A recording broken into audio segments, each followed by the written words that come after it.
सहनाववतु सहनौ भुनक्तु सह वीर्यं करवावहै तेजस्विनावदित्तमस्तु मा विद्विषावहै।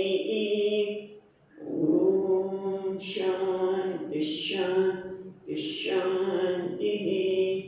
ॐ पूर्णमदः पूर्णमिदं पूर्णात् पूर्णमुदच्यते पूर्णस्य पूर्णमादाय पूर्णमेवावशिष्यते। ॐ शान्ति शान्ति शान्तिः। श्रुतिस्मृतिपुराणानाम् आलयं करुणालयं नमामि भगवत्पादं शङ्करं लोकशङ्करं शङ्करं शङ्कराचार्यं केशवं बादरायणं सूत्रभाष्यकृतौ वन्दे भगवन्तौ पुनः पुनः। ईश्वरो गुरुरात्मेति मूर्तिभेदविभागिने व्योमवद्व्यक्तदेहाय दक्षिणामूर्तये नमः। ॐ पार्थाय प्रतिबोधितां भगवता नारायणेन स्वयं व्यासेन प्रतितां पुराणमुनिना मध्ये महाभारतम् अद्वैतामृतवर्षिणीं भगवतीम् अष्टादशाध्यायिनीम् अम्ब त्वामनुसन्दधामि भगवद्गीते भगवद्वेषिणीम् यं ब्रह्मा वरुणेन्द्ररुद्रमरुतः स्तुवन्ति दिव्यैस्तवैः वेदैः साङ्गपदक्रमोपनिषदैः गायन्ति यं सामगाः। ध्यानावस्थिततद्गतेन मनसा पश्यन्ति यं योगिनः यस्यान्तं न विदुःसुरगणाः देवाय तस्मै नमः।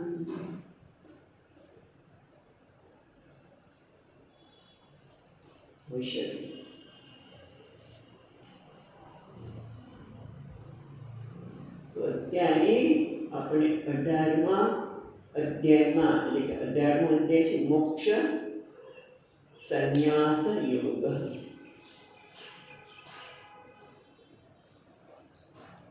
મોક્ષ સંન્યાસ જેનો વિષય છે એવો 18મો અધ્યાય છે અને મોક્ષ અને સંન્યાસ એટલે મોક્ષ સંન્યાસ વિષય અથવા તો મોક્ષ અને સંન્યાસનો વિષય છે।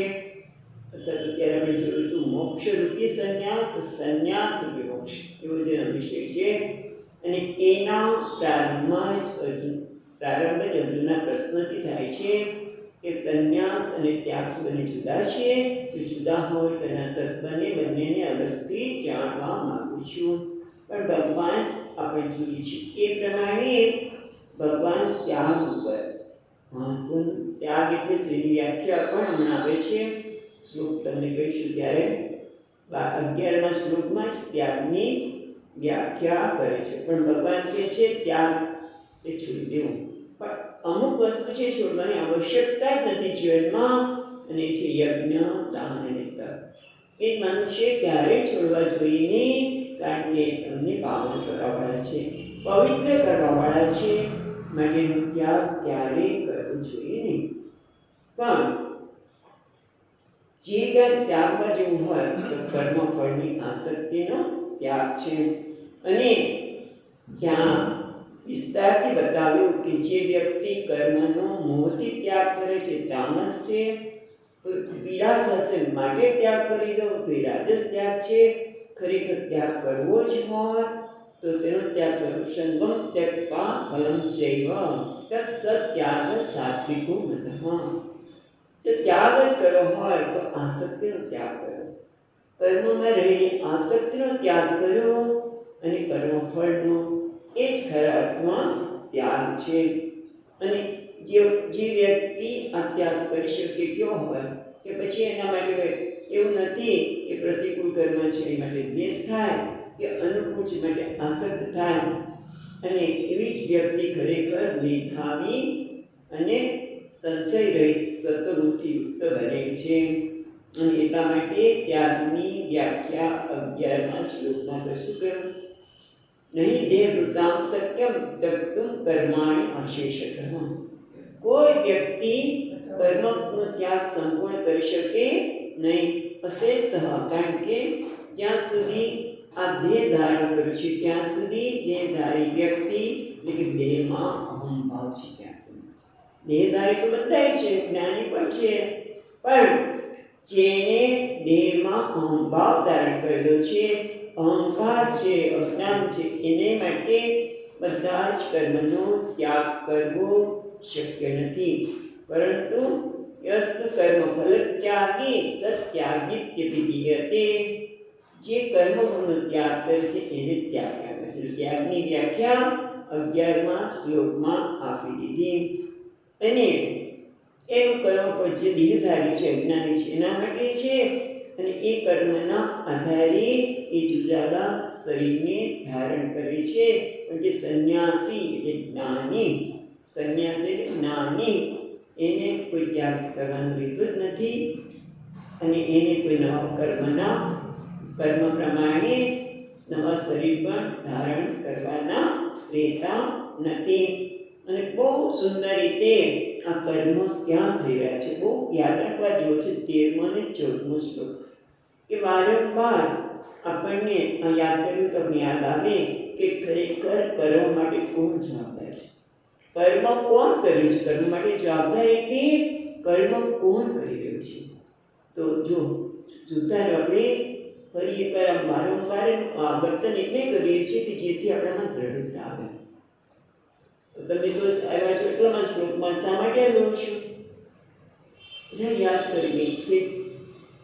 અને પછી આગળ જઈએ તો યાદ રહીને એટલા માટે 13મો અને 14મો શ્લોક બહુ સુંદર છે કે 5 વસ્તુ આ કર્મના માટે પરિસમાપ્તિ માટે સાંખ્યના મત પ્રમાણે વેદાંતના પણ એક જવાબદાર છે. કોણ છે? તો કે અધિષ્ઠાન, કર્તા, કરણ અને પૃથક વિવિધમ ચેષ્ટા અને દૈવમ. અધિષ્ઠાન એટલે સ્થૂળ શરીર, એનો કર્તા, કરણ ઇન્દ્રિયો અને વિવિધ પ્રકારની ચેષ્ટા અને જે છેવટે દૈવમ. અને એના દ્વારા આ શરીર, વાણી અને મન દ્વારા કર્મો થઈ રહ્યા છે.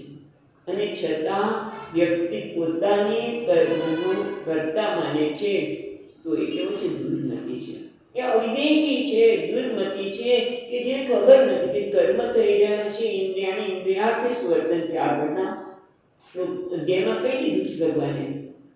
પણ છતાં પેલી વ્યક્તિ કે છે હું કર્મનો કરતા છું, તે અજ્ઞાની છે, એ દુર્મતિ છે.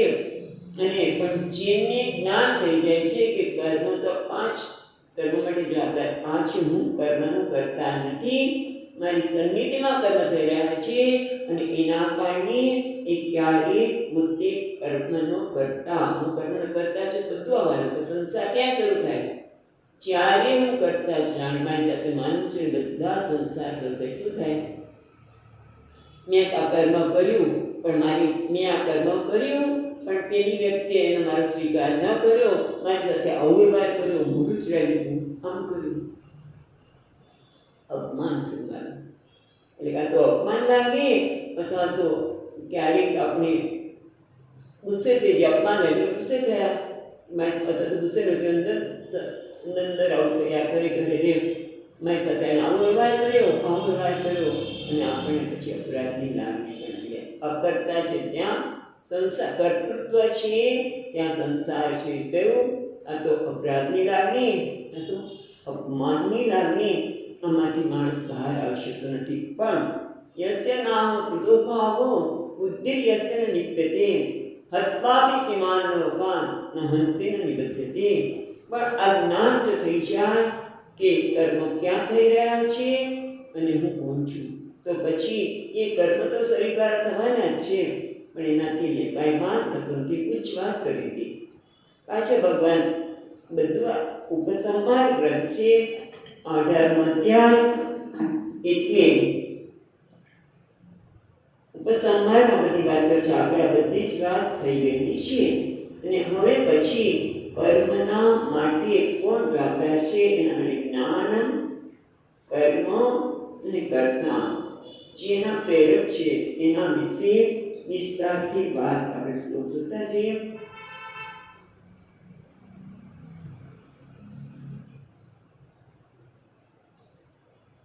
એટલે હવે 19મા શ્લોકમાં જ્ઞાન, કર્મ અને કર્તાના ભેદ ગુણના પ્રમાણે, સત્વ રજસ તમોના ભેદ પ્રમાણે ભેદ વિસ્તારથી કર્યા કે સાત્વિક જ્ઞાન કોને કહેવાય, રાજસિક જ્ઞાન કોને કહેવાય, તામસિક કોને કહેવાય. શેના માટે પેલી વ્યક્તિ રાજસિક છે, પેલી તામસિક છે, સાત્વિક છે? ના, હું મારું જ્ઞાન કયા પ્રકારનું છે? મારું, કારણ કે જેવું જ્ઞાન એ પ્રમાણે આપણે વ્યવહાર કરવાના, એ પ્રમાણે આપણે નિર્ણય કરવાના છે ને. મારા મને જે પ્રકારનું જ્ઞાન હોય એ પ્રકારનું કર્મ થવાનું છે. એટલે આપણે પોતાના જ્ઞાનની ચકાસણી કરવા માટે ભગવાન આ 3 પ્રકારના 20, 21 અને 22 શ્લોક સુધી આપણને 3 પ્રકારના જ્ઞાનની વાત કરી. અને ત્યાર પછી કર્મની. કર્મ કોને કહેવાય? આમ તો વિભક્તિ, પહેલી વિભક્તિ કરતા, બીજી વિભક્તિ કર્મ, એવું છે ને. ત્રીજી કરણ, વ્યાકરણ દ્રષ્ટિ. એ તે કર્મ નહીં. કર્મ એટલે કર્તાને જે ઈચ્છિતમાં છે, જે એને ઈચ્છનીય લાગે છે, કર્તાને ઈચ્છનીય લાગે છે. યાદ રાખજો ગુજરાતી. એ માટેની જે ક્રિયા છે, તે 4 પ્રકારની ક્રિયા, એને કર્મ કહેવામાં આવે છે. 4 પ્રકારની ક્રિયા ઉત્પાદ્ય, સંસ્કાર્ય, બધા જે 4 યાદ આવે છે એ બધી જ ક્રિયા છે એને કર્મ કહેવામાં આવે છે. અને પછી એ કર્મના પણ 3 પ્રકાર, સાત્વિક, રાજસ અને તામસ. એ કયા પછી, એટલે કે કયા કયા શ્લોક જોયા? તો કે છે 24, 25, 23, 24 ને 25. 23માં સાત્વિક કર્મ કોને કહેવાય એ વાત કરી. પછી રાજસ કર્મ અને તામસ કર્મ. આ તો યાદ અપાવી દે છે, કે જોઈ લેશું. પછી એ છે કે કર્તા કોણ છે? તો કે 3 પ્રકારના કર્તા છે. એ સાત્વિક કર્તા છે એ કેવો છે? મુક્ત સર્વ અહંવાદી, એ આસક્તિ રહિત, અહંકાર રહિત, ધૈર્ય અને ઉત્સાહથી સભર, સફળતા કે જીવનમાં માટે નિષ્ફળતા એ બધાને સમાન ભાવે, એટલે કે ભગવાનને આપેલા કર્મફળ તરીકે સ્વીકારે છે. એ કેવો છે? સાત્વિક કરતા. સિદ્ધ સિદ્ધ્યો નિર્વિકાર કરતા સાત્વિક ઉચ્યતે. ચોપડી ખુલી છે ને, જો સિદ્ધ સિદ્ધ્યો નિર્વિકાર, સિદ્ધિ અને અસિદ્ધિ, સફળતા નિષ્ફળતામાં જે નિર્વિકાર છે, જેનો એટલે કે એ વિચલિત થતો નથી, એટલે કે એ બંનેને ભગવાનના પ્રસાદ તરીકે સ્વીકારે છે, માટે વિકાર આવતો નથી, વિચલિત થતો નથી. એ કરતા સાત્વિક છે. એટલે આપણે આ સ્થિતિ પહોંચી. ભલે રાજસ કે તામસ હોઈએ તો ત્યાં પહોંચીવાનું છે. અને એટલા માટે એ છે જે રાજસ કરતા કોણ છે ને તામસ કરતા કોણ છે એ પણ બતાવ્યું. પછી 29મા શ્લોકથી બુદ્ધિ અને ધૃતિ બંનેનો ભેદ બતાવી અને એને 3 વિભાગમાં વહેંચ્યા. બુદ્ધિ એટલે શું? કે નિશ્ચયાત્મિક અંતકરણ વૃત્તિ, જે નિશ્ચય કરે છે જીવનમાં, એનું નામ છે બુદ્ધિ. પરિસ્થિતિ આવી, એમાં મેં નિશ્ચય કર્યો, મારે આમ કરવું જોઈએ, એનો થતો આને આમ કરવું છે, વગેરે વગેરે. એ નિશ્ચય કોણ કરે છે? બુદ્ધિ. પણ ધૃતિ કોને કહેવાય? તો કે ધૃતિ છે અંતકરણની વૃત્તિ છે, નિશ્ચયને મળતી રહેવાની શક્તિ, એનું નામ છે ધૃતિ. અને એ ધૃતિ પણ કેવી છે? 3 પ્રકારની: સાત્વિક, રાજસિક અને તામસિક બુદ્ધિ. એવી રીતે 3 પ્રકારની ધૃતિ પણ. બુદ્ધિ પણ સાત્વિક, રાજસિક અને તામસિક, એ પ્રમાણે ધૃતિ રહેવાની. એટલે એની પણ વિસ્તારથી ચર્ચા થઈ ગઈ છે. 31 અને 32 શ્લોકમાં 3 પ્રકારની બુદ્ધિની વાત કરી. જે સાત્વિક બુદ્ધિ કોને કહેવાય? જે જીવન એ સાત્વિક બુદ્ધિ એટલે પ્રવૃત્તિ, નિવૃત્તિ, કર્તવ્ય, અકર્તવ્ય એ બધું જ જાણે છે. એટલે કે શાસ્ત્ર જે કહે છે એ પ્રમાણે જાણે છે. ગુરુજી જે શાસ્ત્ર બતાવે છે એ પ્રમાણે જાણે છે. પોતાનો કોઈ અહંકાર કે રાગ દ્વેષ લાવીને જાણતું નથી. પ્રવૃત્તિ કઈ કરવી, નિવૃત્તિ કઈ કરવી, રાજસિક તામસિક રાગ દ્વેષ ભેગી નિર્ણય કરે છે. મારા માટે આ યોગ્ય છે કરવું, આ યોગ્ય નથી, આ હું કરીશ, પેલું નહીં કરું. એ બધું રાગ દ્વેષથી ભેળવીને કરે. જ્યારે નિર્ણય બુદ્ધિ જે નિર્ણય કરે છે સાત્વિક છે, એ શાસ્ત્ર સંમત રાગ દ્વેષથી રહિત હોવાથી યોગ્ય નિર્ણય કરી શકે. મારી પ્રવૃત્તિ શું છે, નિવૃત્તિ છે, કાર્ય અકાર્ય વગેરે એની વાત કરી, રીતે ધૃતિની વાત કરી. અને સાત્વિક ધૃતિ એની છે કે જે શાસ્ત્રના માર્ગે, શાસ્ત્રથી વિરુદ્ધ માર્ગે જતા અટકાવે. શાસ્ત્રથી વિરુદ્ધ માર્ગે જતા અટકાવે. કઈ ધૃતિ? સાત્વિક ધૃતિ. અને પછી રાજસિક અને તામસિક આપણે કહી શકીએ કે જે પોતાના રાગ દ્વેષથી પ્રેરાઈને શાસ્ત્રથી વિરુદ્ધ માર્ગે પણ જતી હોય છે. અને પછી સુખના સંદર્ભમાં 36મા શ્લોકમાં વાત કરી.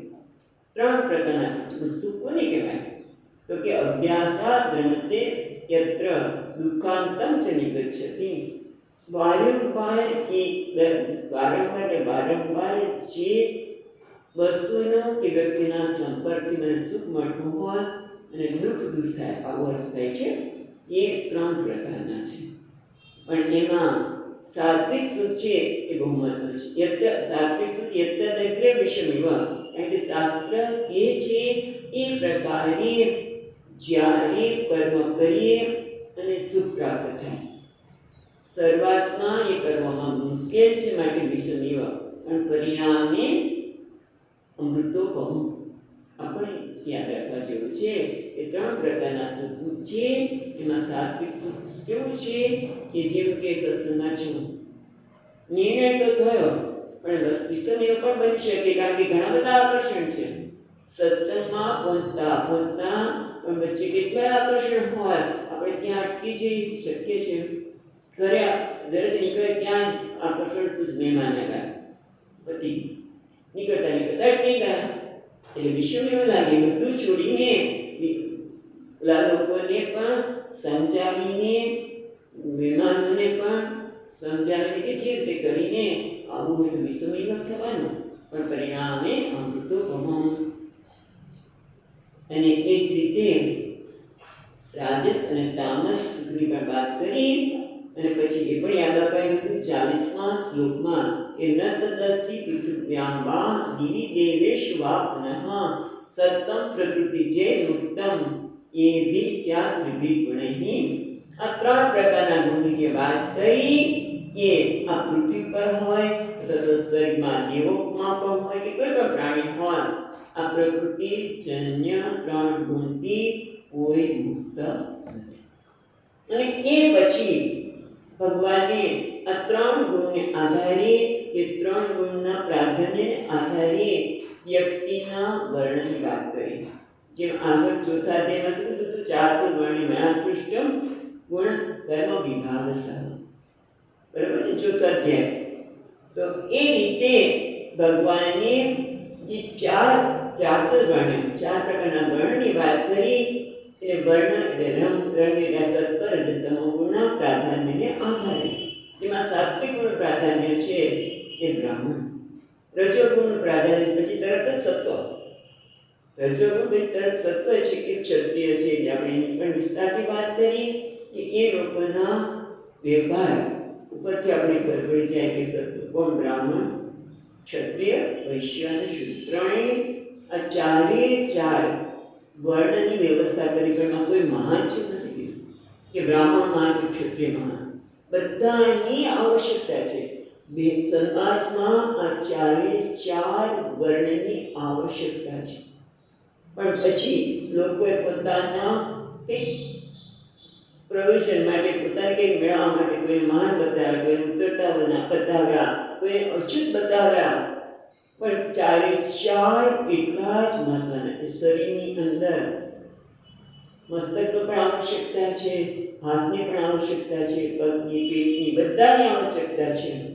એ રીતે ચાર વર્ણની વ્યવસ્થા વિસ્તારથી વાત કર્યા પછી ભગવાન કહે છે કે જે વર્ણ વ્યવસ્થા પ્રમાણે દરેક વર્ણ માટે જે કર્મ છે એ કોઈ ચડિયાતું પણ નથી ને ઉતરતું પણ નથી. જે વર્ણ પણ કોઈ ચડિયાતું નથી, ઉતરતું નથી. જ્યાં જે પોતાને પ્રકૃતિને આધારે પોતે જ્યાં છે, અત્યારે તો બ્રાહ્મણ ક્ષત્રિય વ્યવસ્થા પણ નથી રહી, કારણ કે ઇન્ટરકાસ્ટ મેરેજ છે. એ ઘણી વખત મુશ્કેલ પડે કે જૈન હોય અને હિન્દુ સાથે કોઈ વૈષ્ણવ સાથે કોઈ લગ્ન કરે તો કેટલી મુશ્કેલ પડે. કારણ બાળકને કયો ધર્મનું પાલન કરવાનું ખબર ન પડે. મુસલમાન તો વાત જ હતું. પણ ટૂંકમાં વર્ણ વ્યવસ્થાની કરતા જે સમયે તમારા ભાગી જાય છે શ્રેષ્ઠ કર્મને વિરુદ્ધ. હા, કોઈ પણ કર્મ શ્રેષ્ઠ નથી કે ઉતરતું નથી, પણ ભગવાનને ધ્યાનમાં રાખીને સ્વકર્મ નિરતમ સિદ્ધિ આપનોતિ તત્વ. પોતાના કર્મને જે આપે છે એક બહુ સુંદર વ્યાખ્યા છે 10 શ્લોકમાં ભગવાને કરી કે ભગવાન માટે કીધું કે યત પ્રવૃત્તિ ભૂતાનામ એન સર્વિદમ દત્તમ સ્વકર્મણામ તમ અભ્યર્ચ્ય. તું પરમાત્માને તારા કર્મ અર્પણ કર, જેના કારણે બધી પ્રવૃત્તિ છે ભગવાનની સર્વમાં વ્યાપ્ત છે. એને ખ્યાલમાં રાખીને તું કર્મ કર તો તને સિદ્ધિની પ્રાપ્તિ થશે. એના માટે કર્મ કર એટલે તું એને કર્મ અર્પણ કર અને કર્મ ફળ મળે એ તારા માટે પ્રસાદ બની જાય. તો શું થાય? સિદ્ધિ એટલે બે પ્રકારની સિદ્ધિની વાત કરી હતી ત્યારે કઈ હતી? પહેલી છે અંતઃકરણ સિદ્ધિ અને બીજી જ્ઞાનની સિદ્ધિ. બંને સિદ્ધિ પ્રાપ્ત થઈ. પહેલા પોતાના કર્મ પરમાત્માને અર્પણ કરવાથી અંતઃકરણ શુદ્ધિ રૂપે સિદ્ધિ પ્રાપ્ત કરે છે. અને ત્યાર પછી અંતઃકરણને લીધે જિજ્ઞાસા જાગૃત થાય છે, પોતાના સ્વરૂપને જાણવાની, પરમાત્માના સ્વરૂપને જાણવાની, આ જગતના સ્વરૂપને જાણવાની. અને એના કારણે એ બીજા પ્રકારની સિદ્ધિને જ્ઞાન નિષ્ઠા રૂપી સિદ્ધિ એને પ્રાપ્ત કરે છે. પણ એ માટે ભગવાન યાદ રખાવે છે. જે આગળ ભગવાન ત્રીજા અધ્યાયમાં પણ કહી ચૂક્યા છે. ઉપસંહાર હોવાથી કહે છે શ્રેયાંસ ધર્મો વિગુણ પરધર્મો ભયાવહ. પોતાના ધર્મ શ્રેષ્ઠ છે. પરધર્મો ભયાવહ ત્રીજા અધ્યાયનો શ્લોક બોલ્યા આપણે. શ્રેયાંસ ધર્મો વિગુણ પરધર્મ સંષ્ઠિતા. પોતાના ધર્મ વિગુણ લાગે, દોષયુક્ત લાગે, છતાં પણ પોતાના ધર્મનું પાલન કરશે તો એને ક્યારેય કિલ્બિશ એટલે કે પાપ લાગી શકે નહીં. કારણ કે પોતાનું સહજમ કર્મ કૌંતેય સદોષમપી ન ત્યજે. પોતાનું જે કર્મ છે દોષયુક્ત લાગે, અરે રે મારે કેટલા લોકોને મારવાના. કોણ કે છે? જલ્લાદ. એ ફાંસીની સજા આપના ન્યાયાધીશને પણ કંઈ કરે એટલે મારે ફાંસીની સજા આપવી પડે છે ને હું તો કેટલો ક્રૂર છું. ના, કોણ? જજ છે, ન્યાયાધીશ છે, એ તો નિયમ પ્રમાણે આપે છે, એ કર્મનો કરતા નથી. એ રીતે પહેલો જલ્લાદ છે એ પણ ક્રૂર નથી. એને તો જે ઓર્ડર આવ્યો છે એ પ્રમાણે કરવાનું છે, એટલે દોષયુક્ત છે. જેમ આપણે વાત કરી રોહિદાસ ચમાર હતા અને કે ચામડું કમાવાનું કેટલું આમ લાગે ક્રૂર અને ગંદુ કર્મ, પણ છતાં આજે પણ એને ભક્ત તરીકે એની પરંપરા બધા સંપ્રદાય પણ હશે એ પણ ચાલે છે, કારણ કે પોતાના કર્મ દોષવાળો હોવા છતાં પણ એ માણસને સિદ્ધિની પ્રાપ્તિ કરાવે છે જો એ સ્વીકારપૂર્વક કરે તો. એટલે કારણ કે છે કે દરેક કોઈ પણ કર્મ હોય એમાં દોષ તો રહેવાના છે. જેમ ધુમાડો છે, આપણે અગ્નિ છે એ ધુમાડો રહેવાનો, એમ દરેક કર્મ દોષ રહેવાના. એટલે આ કર્મ સારું અને મારું ખરાબ એવું કરીને તું તારા વર્ણ પ્રમાણે અથવા તો તને જ્યાં ભગવાને મૂક્યું છે ત્યાં તારા માટે જે કર્મ નક્કી થયું છે, કારણ કે અહીંયા માણસની વ્યવસ્થા ન રહી હોય તો આ તો આપણે કહી શકીએ કે આપણે જ્યાં મૂક્યા છે ત્યાં એ કર્મ આપણે સારામાં સારી રીતે આ ભગવાનને સ્વકર્મણામ તમ અભ્યર્ચ્ય સિદ્ધિ વિંદતિ માનવ, એને પોતાના કર્મ અર્પણ કરવા જોઈએ. અને પછી ભગવાનની બીજા પ્રકારની સિદ્ધિની પણ વાત કરી કે અસક્ત બુદ્ધિ સર્વત્ર જીતાત્મા વિગત સ્પૃહ નૈષ્કર્મ્યમ સિદ્ધિમ પરમામ સંન્યાસેન અધિગચ્છતિ. એટલે નિષ્કર્મ્ય સિદ્ધિ, નિષ્કર્મતાની સિદ્ધિની પણ બીજા પ્રકારની સિદ્ધિ ક્યારે પ્રાપ્ત થાય કે જ્યારે એણે પોતાના કર્મો પરમાત્માને અર્પણ કર્યા છે. સાંભળ્યું તો ઘણી વખત છે, પણ ખરેખર આપણે શું એ કર્મ ફળને સહજ રીતે સ્વીકારી શકીએ છીએ, પ્રસન્નતાપૂર્વક સ્વીકારી શકીએ છીએ? કારણ કે ઘણી વખત તો આપણા હાથમાં નથી, હવે આ ફળ મળ્યું છે એટલે સ્વીકારવું પડે ને, એ રીતે સ્વીકારતા હોય છે. એ રીતે સ્વીકારીએ છીએ કે શરણાગતિની ભાવનાથી કે ભગવાને જે આપ્યું છે એ મારા માટે યોગ્ય છે. એને ખબર છે કે મારે શું જરૂરી છે, નથી મળ્યું તો એને ખબર છે. એવી ભાવનાથી જ્યારે હોય ત્યારે શું થાય? અસક્ત બુદ્ધિ સર્વત્ર, ત્યારે બધામાં અસક્ત બુદ્ધિ વાળો બની શકે માણસ. તો જે જીતાત્મા નિષ્પૃહ બને અને જે સંન્યાસ દ્વારા જે નિષ્કર્મની સિદ્ધિ છે એની વાત કરી. અને એને પ્રાપ્ત કરવા માટે 51, 52 અને 53મા શ્લોકમાં વાત કરી કે માણસે પહેલા વિશુદ્ધ બુદ્ધિયુક્ત થઈને ધૈર્ય વડે ધૃત્યાત્માનમ એટલે ધૈર્ય વડે શરીરમાં સ્થૂળ શરીરને પણ, કારણ કે હમણાં ભાગવતમાં પણ વાત કરી છે, પહેલા ચિત્તાસન આસન પરની સિદ્ધિ, પછી ચિત્ત પ્રાણ.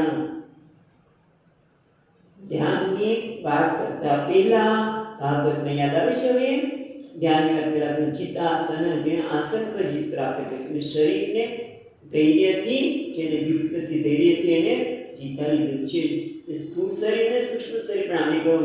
એને બસ કરીને ઇન્દ્રિયોના વિષયો છે એનો ત્યાગ કરીને, અને એ ત્યાગ કરો પણ સાથે સાથે મારે એનો રાગ ને દ્વેષનો ત્યાગ, વિષયને તો બંધ કરી દઈને આંખ કાન બંધ કરી વિષયો દેખાતા બંધ થયા. પણ એનો રાગ દ્વેષ તો અંદર ચાલુ હોય તો શું કામ ના, એનો વિચાર તો ચાલવા જ છે. એટલે એનો પણ ત્યાગ કરીને એકાંતમાં જઈને, એ પણ ભાગવતમાં કોઈ યાદ આવતું હતો કે મરણાસન છે, મને ખબર છે મારા નજીક છે, બધું છોડીને એકાંત પ્રદેશમાં નદી કિનારે જઈને ભગવાન તપ કરું, ભગવાનનું જ્ઞાન પ્રાપ્ત કરું છું. એ જ વાત અહીંયા કહે છે કે એકાંતનું સેવન કરીને મિતાહારી રહીને વાણી, મન અને મનને વશમાં કરી જે શાસ્ત્રનું શ્રવણ કરીશું, ધ્યાન અને યોગમાં પરાયણ બનતા. અને પાકી પાછું યાદ અપાડી છે 53મા શ્લોકમાં કે કદાચ આ બધું રહી ગયું એનો ત્યાગ કરી વિમુચ્ય. અહંકાર, બળ, પદર્પ એ ભલે એકાંતમાં ગયા હોય, પણ આ બધું હોય તો ક્યાંક ને ક્યાંક મનને વિક્ષિપ્ત કરનારું છે, સૂક્ષ્મ અર્થમાં રહેલું હોય. કારણ કે બધું જે કહ્યું છે એ સૂક્ષ્મ અર્થમાં જ હોય. અહંકાર, બળ, દર્પ, કામ, ક્રોધ, પરિગ્રહ, આ બધાનો ત્યાગ કરીને નિર્મમઃ શાંત એ બને ત્યારે બ્રહ્મભૂતાય કલ્પતે, ત્યાં બ્રહ્મભૂયાય કલ્પતે એટલે બ્રહ્મજ્ઞાનને પ્રાપ્ત કરવા માટે બ્રહ્મના ભાવને, હું બ્રહ્મ છું એ ભાવને એ જાણવા માટે એ સમર્થ બને છે. અને એ બ્રહ્મભૂત એટલે બ્રહ્મ બનવાથી, બ્રહ્મ ભાવ એટલે હું બ્રહ્મ છું જાણવાથી શું થાય? તો કે પ્રસન્ન આત્મા, એનો આત્મા અંતઃકરણ પ્રસન્ન બની જાય છે. બહારની પરિસ્થિતિથી એ પોતે શોકમાં ગરકાવતો તો ન શોચતી, ને શોક પણ થતો નથી, ન કાંક્ષતી, કોઈ આકાંક્ષા પણ રહેતી નથી કે મને આ મળી જશે, કારણ કે પોતે બ્રહ્મ છે, પૂર્ણ છે. એટલે પછી કોઈ આકાંક્ષા પણ રહેતી નથી અને બહારની કોઈ પરિસ્થિતિ એને વિચલિત કરતી નથી, કારણ કે પોતે જાણે છે બ્રહ્મ છું, હું અસંગ છું. અને તો એને અસંગ છું માટે શોકને કારણ આવતું નથી. અને બધામાં એને સંભાવ આવે છે, બધામાં પરમાત્માના દર્શન થાય. સમાન સર્વેષુ ભૂતેષુ, બધા પ્રાણી માત્રમાં એને સમાન પરમાત્માના દર્શન થાય છે. સંભાવવાળો છે એ ભગવાનની એ કેવી એ ભક્તિ કેવી છે? ઉત્કૃષ્ટ ભક્તિ છે, અદ્વૈત ભક્તિ છે, જ્યાં કોઈ ભેદભાવ રહ્યો નથી. અને એના કારણે શું થાય છે કે આપણે 55 શ્લોકમાં જોયું, તત્વત જાનાતિ.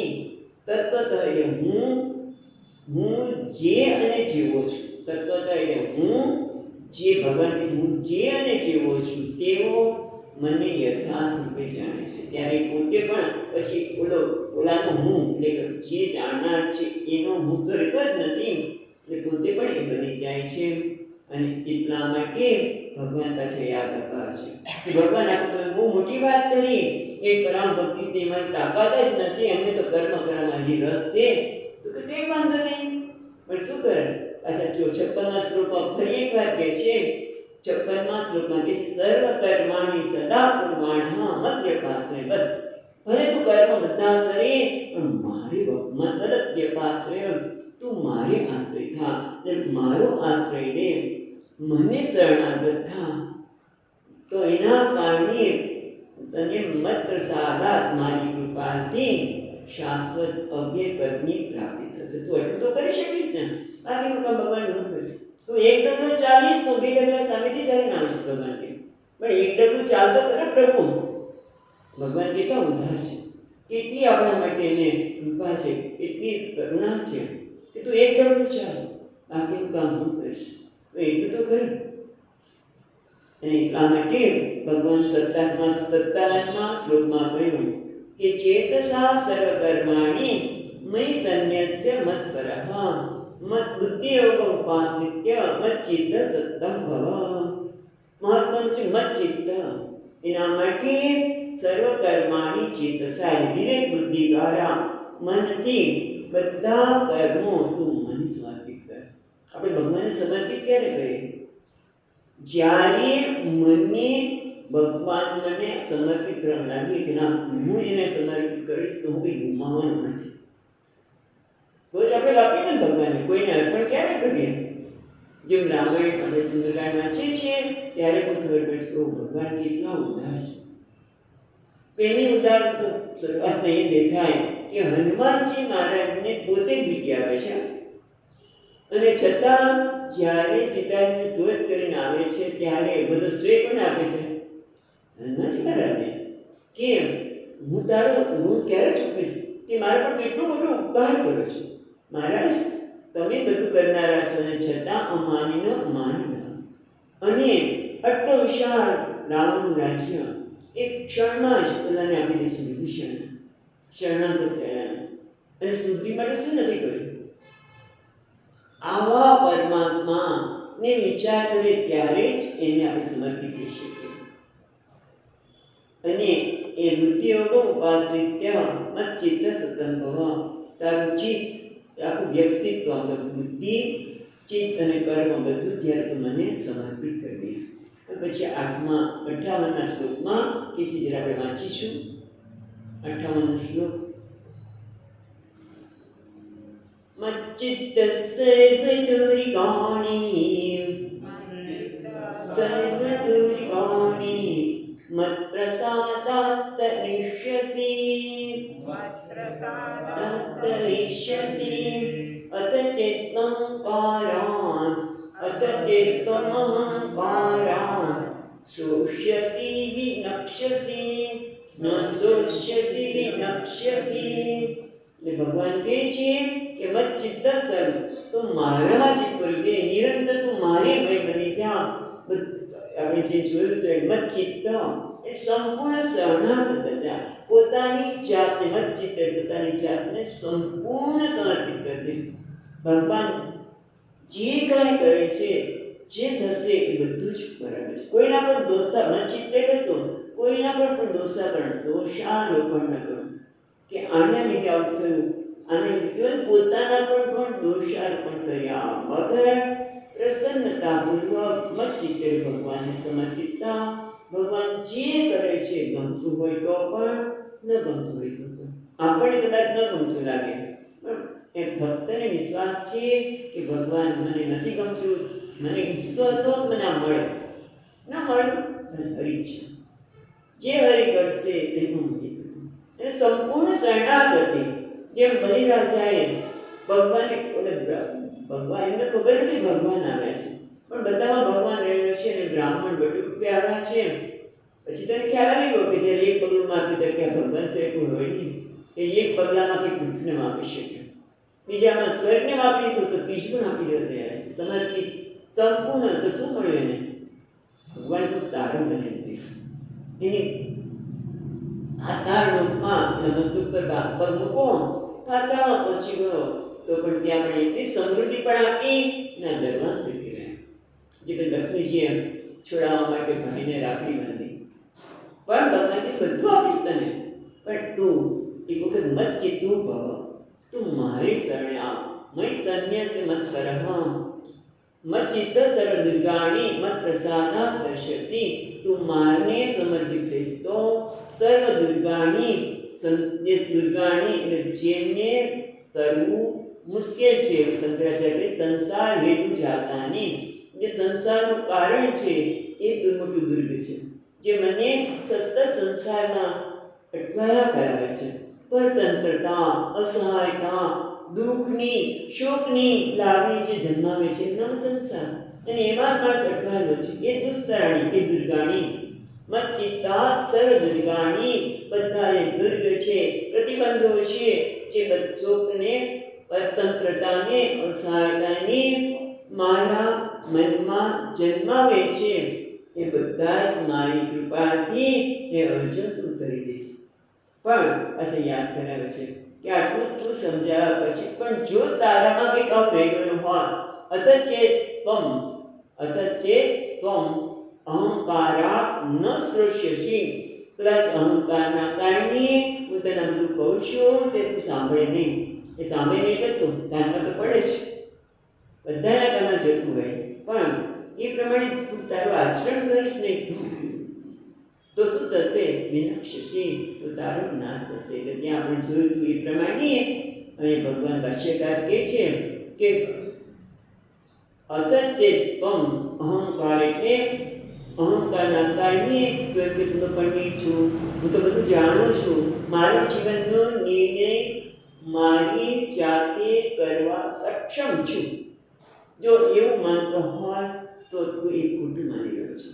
સ્વતંત્ર છું એવું જે માને છે એ પણ ખરેખર એ સ્વતંત્ર છે એમ નિર્ણય માને છે, તો એ કરવાથી શું થશે? એટલે અતચેતમ અહંકારા ન શ્રોષ્યસી, તું મને સાંભળીશ નહીં, હું જે કહું છું એનું તું ગ્રહણ કરીને તારા જીવનમાં ઉતારીશ નહીં તો તું વિનાશને નોતરે છે. તારા વિનાશને તું નોતરે છે. કેમ નોતરે છે? તેને 39માં 59 કેમ આવે છે? 59 શ્લોકમાં કહે છે યદ અહંકારમાશ્રિત્ય ન યોસ્ય ઇતિ મન્યસે. આજે વાત કર્યું સંભળાતું નથી હો. મિત્તેષ વ્યવસાયાસ્તે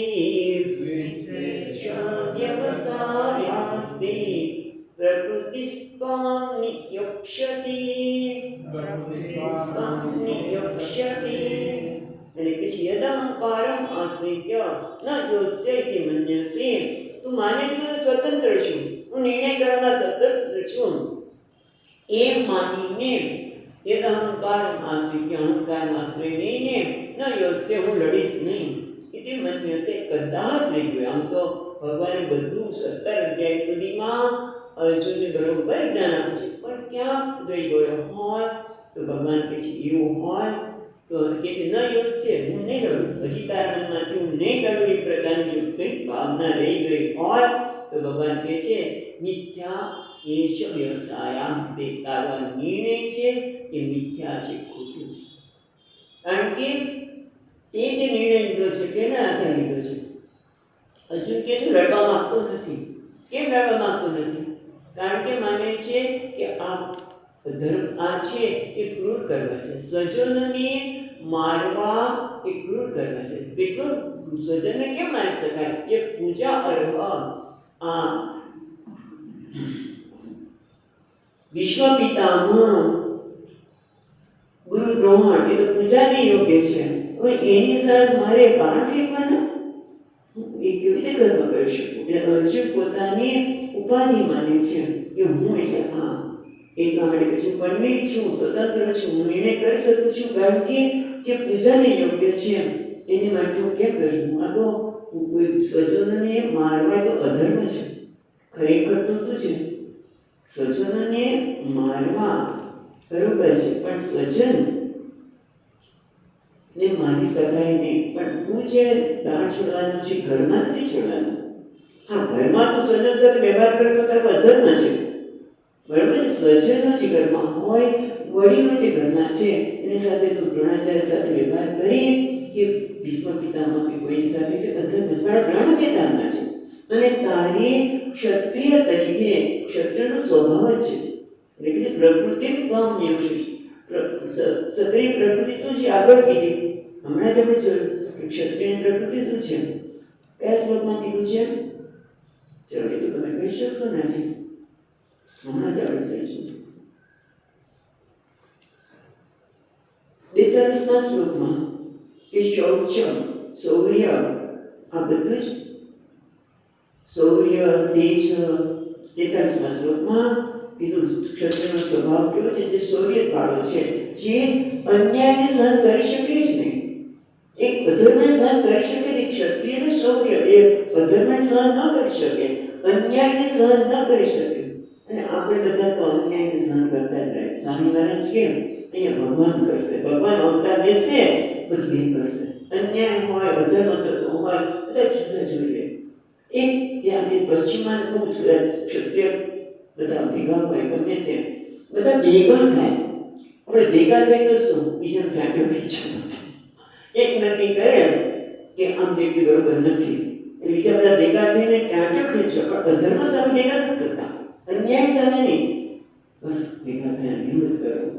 એટલે ક્ષત્રિય છે એ શૌર્ય ધરાવે છે, અધર્મ એને સ્વીકારી શકે નહીં. કોઈ દીકરીનું કોઈ અડપ કરતું હોય તો એ સહન નહીં કરી શકે, કારણ કે અધર્મ છે. અને એને પણ અધર્મ સાથે એટલે બધા ધર્મનું પાલન, જેમ કે રાજા રામ, એમાંથી રાજાને પણ રામચંદ્રજીને પણ નિર્ણય કરવો પડ્યો છે. એક બાજુ પ્રજા કહે છે કે સીતાજી લંકામાં જઈને આવ્યા માટે અપવિત્ર છે, અને બીજી માટે બીજી તરફ પત્ની કાઢીનો પણ તેનો ધર્મ છે. એમાંથી કયો ધર્મ સ્વીકાર કરો? અર્જુન, તો અત્યારે તારો સ્વતંત્રનો ધર્મ પણ છે, અને અત્યારે તું જે લડાઈ લડવાનું છે રણ મેદાનમાં, કોના સામે લડવાનું? સ્વજનો સામે નહીં અર્જુન, અધર્મ સામે, અન્યાય સામે તારે લડવાનું છે. માટે તારી પ્રકૃતિ તો એ છે કે તું અત્યારે તું કર્મફળને આધારે તું સ્વજન માનનાર બનીશ, મળનારો મળીશ. એ તું કર્મફળને આધારે નહીં કરે છે, કર્મને આધારે નહીં. તું એકદમ આવેગાત્મક સ્વભાવ, એટલે મિથ્યા તે તારો જે નિર્ણય છે ને અર્જુન, કે આવેગમાં, લાગણીના આવેગમાં લેવામાં આવેલો નિર્ણય છે. એ લાગણી તું જ્યારે અટકી જશે ને, શાંત થઈ જશે ને, ત્યાં સ્વભાવ પ્રકૃતિ કામ નિરક્ષશી, તરત તને જે તરફ એ લાગણીનો પ્રવાહ બંધ થશે, તરત તું તારી પ્રકૃતિ શું છે કે તરત અન્યાય સામે ઉદાહરણ સમજ લડવાનું છે. પ્રકૃતિનું નામ નિરક્ષશી, અધર્મ સામે તું લડવાનું છે. એટલે કે છે પછીના 60મા શ્લોકમાં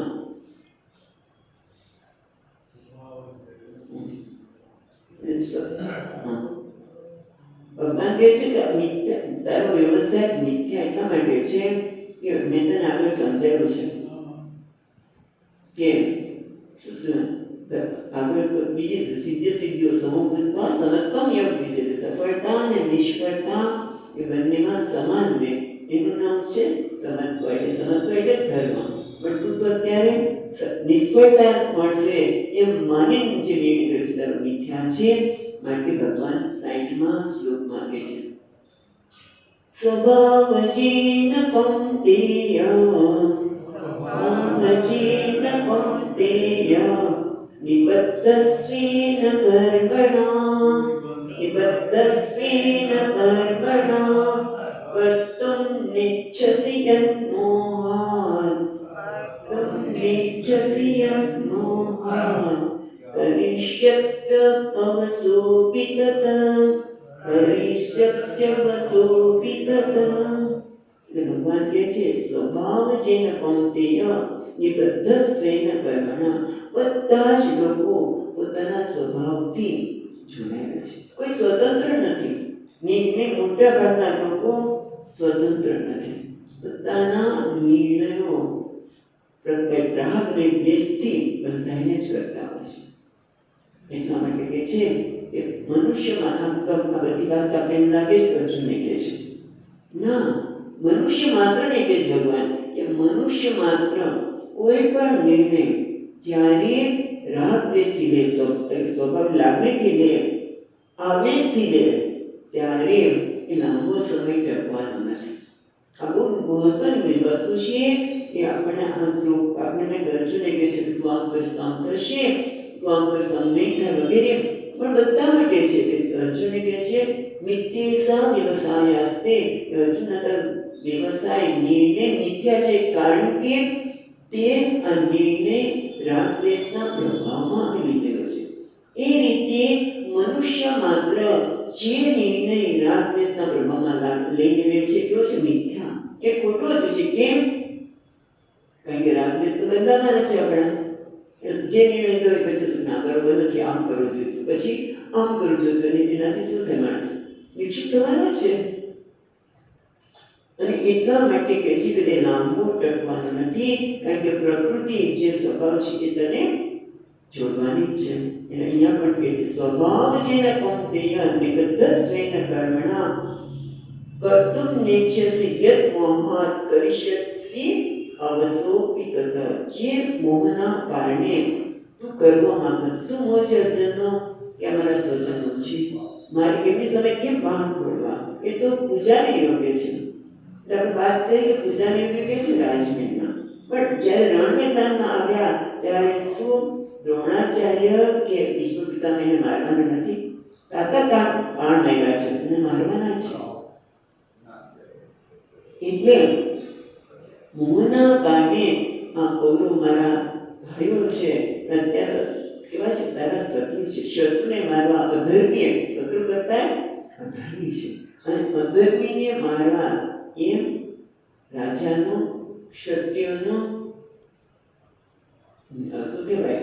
ધર્મ છે. એ અધર્મ ન કહેવાય. પણ તું નિર્ણય કરે કે ના ના કેમ કરું? દાખલા તરીકે ગુરુ અને શિષ્ય, પ્રોફેસર અને વિદ્યાર્થી હોય અને લોકો ક્રિકેટ રમતા હોય અને ગુરુની સામે કેમ બોલ ફેંકાય? કે અત્યારના લોકોમાં એ વસ્તુ જોવા નથી મળતી. વિદ્યાર્થી ગુરુને માન આપતા હોય, પોતાના પ્રોફેસરોને તો ખબર નહીં કેટલું હશે નહીં હોય એવું નહીં.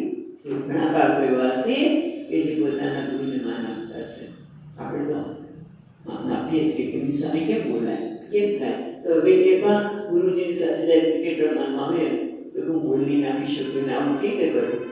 એ ચાલવાનું નથી. એટલે જે રીતે જે સમયે જે ધર્મ છે એ કરવું છે. કદાચ પેલો ક્ષત્રિય છે એ તલવાર ઘરમાં ઉઠાવે ધર્મ ચાલે, ગુસ્સા આવી જાય અને તલવાર હાથમાં લઈ લે અને ઘરના કોઈ વ્યક્તિને મારે તે અધર્મ છે. પણ એ તલવાર જ્યારે અધર્મ હોય, પ્રેમ મેદાનમાં હોય ત્યારે ઉપાડે. પિસ્તોલ કે તલવાર છે કે કહીએ તો એ ધર્મ છે. અને કદાચ તું રાગ દેશના ઓલામાં આવીને તું નિર્ણય કરીશ તો કેવું છે? એ કહે છે કરતું નેસિસ મોહના કારણે, અવિવેકના કારણે, ધનાદેશના કારણે તું જે કરવા નથી માંગતો એ તને તારી પ્રકૃતિ તને કહે છે. જે આગળ પણ ત્રીજા તેમાંથી યાદ આવતું હોય તો પ્રકૃતિ કામન્યોક્ષસી અહીંયા કહે છે અવસમ પ્રકૃતે વસહ અવસમ કરોતી. ત્યાં પણ કહે છે ત્રીજા અધ્યાયમાં કે તને પ્રકૃતિ તને અસહાયતાથી કરાવશે. માટે આ દ્વારા શું કહે છે ભગવાન કે દરેક વ્યક્તિ પોતાના જીવનનો નિર્ણય વિવેક દ્વારા કરવો જોઈએ, નહીં કે પોતાને ગમે છે માટે કરવો. ભગવાન આપણે જ્યારે ન ગમતું કર્મ હોય કે ગમતું હોય પણ દરેક વખતે આપણે વિવેક કરીએ કે આ સમયમાં મારા માટે કરવું શું યોગ્ય છે. મને ગમે છે યોગ્ય છે એમ નહીં, પણ મારે શું કરવું યોગ્ય છે, મારે શું બોલવું યોગ્ય છે, મારે શું કરવું યોગ્ય છે. એવું જો વિવેક કરતાં કરતાં ધીમે ધીમે શું થશે, આપણો સ્વભાવ બનશે. અત્યારે આપણે વિવેક કરી શકતા નથી એટલે મોહથી મોટા ભાગે નિર્ણય, રાગ દ્વેષથી નિર્ણય લેવાય છે. મોહ એટલે રાગ દ્વેષ. જે વસ્તુ નથી એને જોવી અને જે સત્ય છે એને અવગણવી, એના મોહ. જે અર્જુન જે ધર્મ છે એને અધર્મ માને છે અને અધર્મને ધર્મ માને છે. એ અવિવેક છે, એ મોહ છે. અને એટલા માટે ભગવાન કહે છે કે જ્યારે એ તારો મોહ અથવા તેને વાસના કહો, રાગ દ્વેષ કહો, અહંકારથી જે નિર્ણય લીધો છે અને એ જ્યારે સમી જશે ને ત્યાં તારી પ્રકૃતિ તને કરાવશે. એક બીજી વાત કરી, પ્રકૃતિ એટલે પણ મારું તારું, આ બધાની પ્રકૃતિ મારું છે મારું. થોડા વખત વ્યક્તિ એક સ્થાનનો ઉપયોગ કરે એટલે તે મારું છે. ફૂટપાથ જે વસ્તુ તમે જો કે ભિખારી ફૂટપાથ ઉપર થોડાક વખત બેસે એ જગ્યાએ થઈ ગઈ, એ બીજા બેસવાની નહીં. એટલે આ મારું તારું જે પ્રકૃતિ છે તારી પાસે અવસ્થાથી અવસ્થાથી કરાશે. માટે તમારી બહાર નીકળી જાય છે. ધર્મને આધારે નિર્ણય લઈને આપણે બધાને ભગવાન કહે છે કે આ સભાનતા તારા નહીં આવે તો તું આ છોડીને કદાચ જંગલમાં પણ જઈશ ને, કદાચ આપણે બધું જોડે ઋષિકેશ પણ જઈશું, પણ આ વિવેક નહીં હોય તો ત્યાં મારું તારું શરૂ થશે અને ત્યાં સંસાર શરૂ થઈ છે. ત્યાં પછી બધી વસ્તુ માટે તારો નિર્ણય વિવેકના આધારે જે ભગવાન કહે છે. નહીતર અવિવેકના કારણે, મોહના કારણે ન યુષ્ય હું નહીં જો લડું તો પણ જેવો તારો અવિવેક છે દૂર થશે, મોહ દૂર થશે, આવેગ દૂર થશે, ત્યારે તું પ્રકૃતિ તને એમાં જોડવાની છે, તું કરવાનું જ છે. કારણ કે તું ક્ષત્રિય છે. અહીંયા અર્જુને કહે છે પણ તું ક્ષત્રિય છે માટે બધાને ખરેખર કોણ છે, તું સ્વતંત્ર નથી અર્જુન.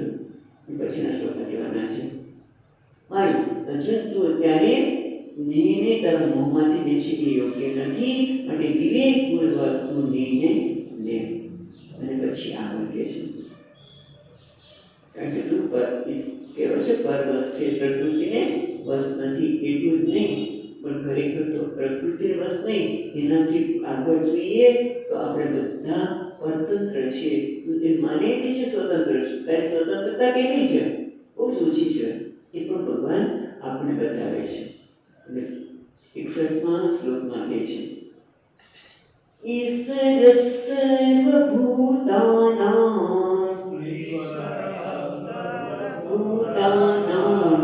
યુદ્ધેશે જન તિષ્ઠતિ, યુદ્ધેશે જન તિષ્ઠતિ, ભ્રામયન સર્વભૂતાની, ભ્રામયન સર્વભૂતાની,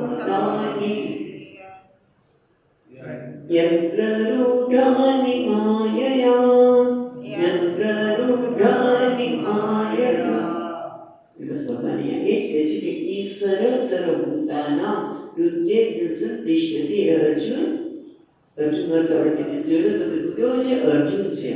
એ ભગવાન ભાષ્યકાર અર્જુનના સંદર્ભમાં એટલું શુદ્ધ છે, તારું અંતર્ગત શુદ્ધ છે, તું કૃપાને પાત્ર છે. અને એટલા માટે તું સમજી લે કે બધાના હૃદયમાં ભગવાન બેઠેલો છે. પણ ભગવાન તો બધે જ છે, પણ હૃદયમાં કેમ કે છે એ પણ મહત્વનું છે. મહત્વ છે કે ભગવાન બેઠેલો શું કરે છે, રામાયણ સર્વભૂતાની ભગવાન બધાના હૃદયમાં રહીને એને એનું નિયમન કરે છે. એટલે તું સ્વતંત્ર નથી. જે બૃહદારણ્યક ઉપનિષદનો મંત્ર છે, બૃહદારણ્યક ઉપનિષદમાં મંત્ર છે કે ભગવાન પૃથ્વીમાં રહીને પૃથ્વીને યમયતી, પૃથ્વીને નિયંત્રણ કરે છે. શું કરે છે? પૃથ્વીને ધારણ કરવાનું. પૃથ્વીનો ગુણ શું છે? ધારણ કરવું. એ તમે જો પૃથ્વી એમ કે આજે હું ધારણ નહીં કરું તો શું થાય? હવે આજકાલ તો કેટલા મોટા આપણે મકાન બનાવીના 22ના માળના, હવે કેટલા માળ ઉપર છે સ્વામીજી, અને પૃથ્વી નહીં કરે તો આ લોકોને નહીં ધારણ તો પછી મકાન અંદર જતા રહે. જો આપણને પૃથ્વી ધારણ ન કરીએ તો આપણે શું થાય? આપણે અંદર જતા રહે, મકાન અંદર જતા ના. ભગવાન બધાના હૃદયમાં રહીને, ભગવાનની બધા હૃદયમાં રહીને એનું નિયંત્રણ કરું છું, એનું નિયમન કરું છું. જે પૃથ્વીમાં રહીને હું પૃથ્વીને ધારણ કરવાનો નિયમ કરું. એમ જળ શું છે? રસ, આપણી તરસ છીપાવે, અને એટલે ભગવાન છે એનું નિયંત્રણ કરે છે. માટે જળ પોતાનું કાર્ય કરે છે. અગ્નિ પ્રકાશ અને ઉષ્ણતા પ્રદાન કરે છે. વાયુ પ્રાણ પ્રદાન કરે છે. બધામાં ભગવાન રહેલા છે અને બધાનું નિયંત્રણ કર્યા છે. કોઈ સ્વતંત્ર નથી. એક બધી આ વસ્તુ સમજવાની જરૂર છે. એમ આપણા હૃદયમાં પણ બેસીને એ જ કહે છે કે આપણે પણ સ્વતંત્ર નથી, આપણે પણ નિયંત્રણ કરનાર છે. અને આમ પણ જોઈએ તો નિયંત્રણ કરનાર ખૂબ હોવું છે. જો નિયંત્રણ ન કરે તો બધી વસ્તુ વ્યસ્ત થઈ જાય. ભાઈ સૂર્યનારાયણ થાય કે ભાઈ હું રોજ વહેલો ઉઠું છું 6 વાગે, જે સૂર્યોદયનો સમય ભગવાન નક્કી કર્યો છે, જે તે ઋતુમાં જે તે સમય. એક દિવસ થાય હું થોડું મોડું ઉઠું તો શું વાંધો છે? પછી ઉદય થઈશ તો શું વાંધો છે? અથવા તો બહુ જ માથું દુખે છે, આજે 6 વાગે અસ્ત થવાની બદલે 5 વાગે અસ્ત થઈ જવું તો ના. અને કોઈ સ્વતંત્રતા નથી એમને, કોઈ પણ ને સ્વતંત્રતા નથી. જેમાં મને કે કઠપુતળીની જેમ જેવું સૂત્રધાર હોય એ કઠપુતળી નચાવે એમ નાચે. બધા ભગવાન કહે છે આ બધા તત્વોમાં તો આપણે નિયંત્રણ સ્પષ્ટ જોઈએ છીએ. એ મનુષ્યમાં પણ ભગવાન છે હૃદયમાં રહીને હું બધાનું નિયંત્રણ કરું છું. એને દ્રષ્ટાંત આપે છે યંત્રાધાની માયા. જે યંત્રનું કામ થયેલું હોય અને જો પરિચય થયા કરે એ માયા દ્વારા આ મનુષ્ય સર્વભૂતાની ભ્રામયન જાણે કે એને ભ્રમિત કર્યું છે. એના માટે વિસ્તારથી કાર્યક્રમ જોઈને આપણે આગળ જઈશું. પૂર્ણમદઃ પૂર્ણમિદં પૂર્ણાત પૂર્ણમુદચ્યતે પૂર્ણસ્ય પૂર્ણમાદાય પૂર્ણમેવાવશિષ્યતે. ઓમ શાંતિ શાંતિ શાંતિ. શંકરં શંકરાચાર્યં કેશવં બાદરાયણં સૂત્રભાષ્યકૃતૌ વંદે ભગવन्तौ પુનઃ પુનઃ. ઈશ્વરો ગુરુરાત્મેતિ મૂર્તિભેદવિભાગિને વ્યોમવદ્વ્યાપ્તદેહાય દક્ષિણામૂર્તયે નમઃ. ઓમ શાંતિ શાંતિ શાંતિ. હરિ ઓમ. શ્રી